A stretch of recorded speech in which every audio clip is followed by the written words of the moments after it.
That will never work. You can't push that. Seriously? Don't. Oh my God, that's another thing you can do. That's bad. You probably should find other hobbies. You ever learn how to spell? Stop. Be happy. Quit while you're Don't bother me. I've seen better. Do you really want to do And my third grade, give it up.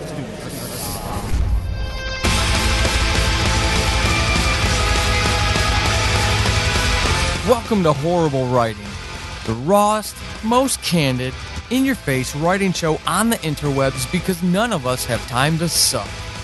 Let's do this.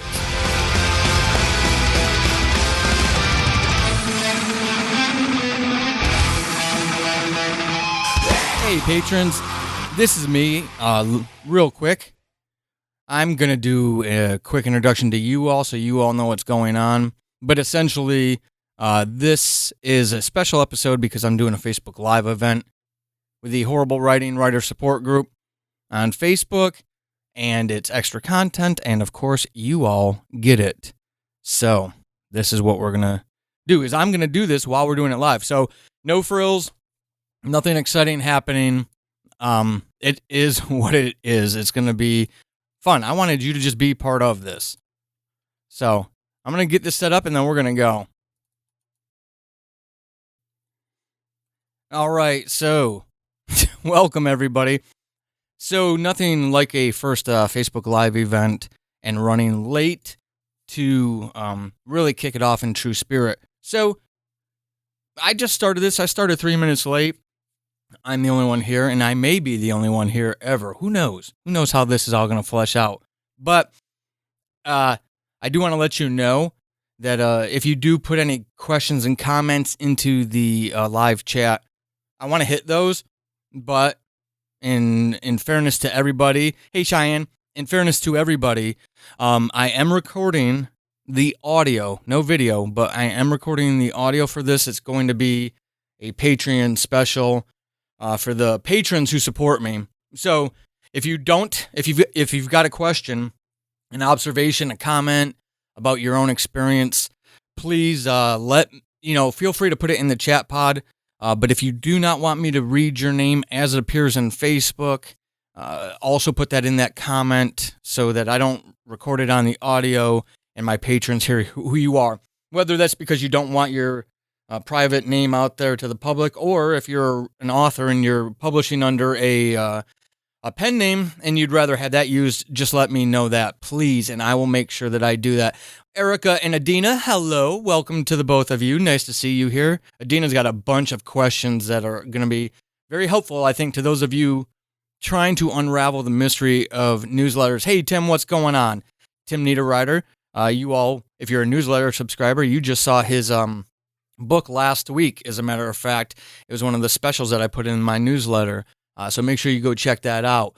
So, talking newsletters, I'm going to keep this succinct as possible. Those of you who know me know that I can be loquacious, and I will try to behave. But that's not necessarily easy for me.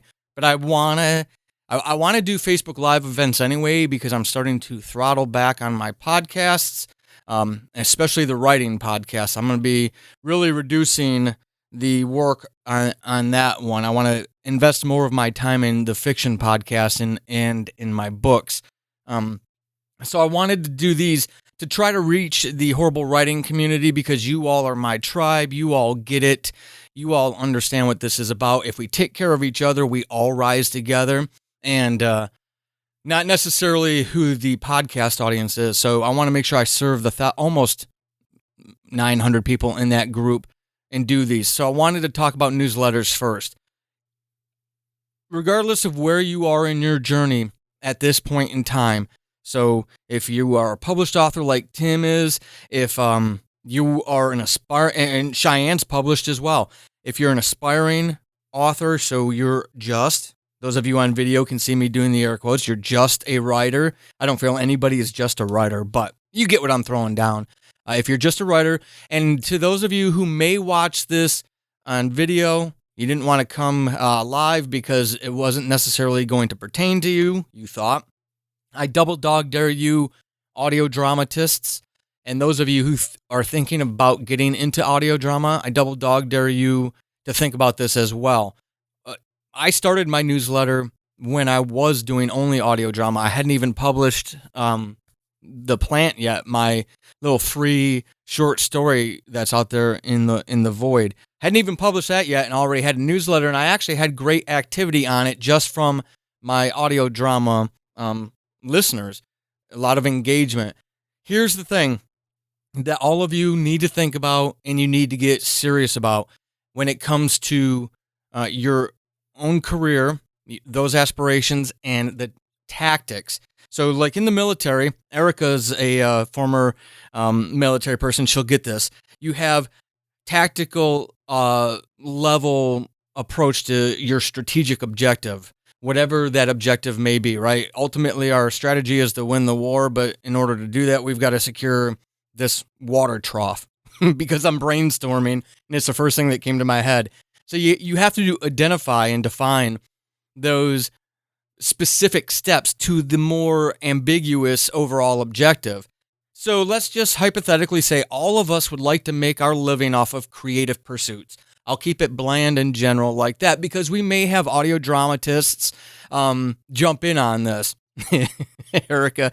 And again, I keep highlighting them because I feel like that message is not conveyed to audio dramatists at all. There's no justice done to this topic for those people who are in audio drama. The newsletters are incredibly important, regardless of whether or not you're going to publish this year, next year, 5 years, 10 years from now, to start building that connection point with people. And until there is another mechanism in place to where we can do that, the newsletter is that place. It is the finger on the pulse of who the people are who enjoy what you have to offer, whether that's podcasts, anthologies, books of poetry, novels, whatever it may be. Here's why. I got a Facebook page with 500 likes. Awesome. I have 10,000 Twitter followers. Woo! I've got a subreddit. I've got whatever. My Instagram is just blowing up. Good. All of those things are wonderful, and I am sincerely happy for you. However, tomorrow, Facebook could change how it does operations. And that doesn't just impact Facebook, right? They also own Instagram, for those of you who didn't know that. So they want to be jerks. Tomorrow they change something, or they just play around with their algorithms, because let's all get real.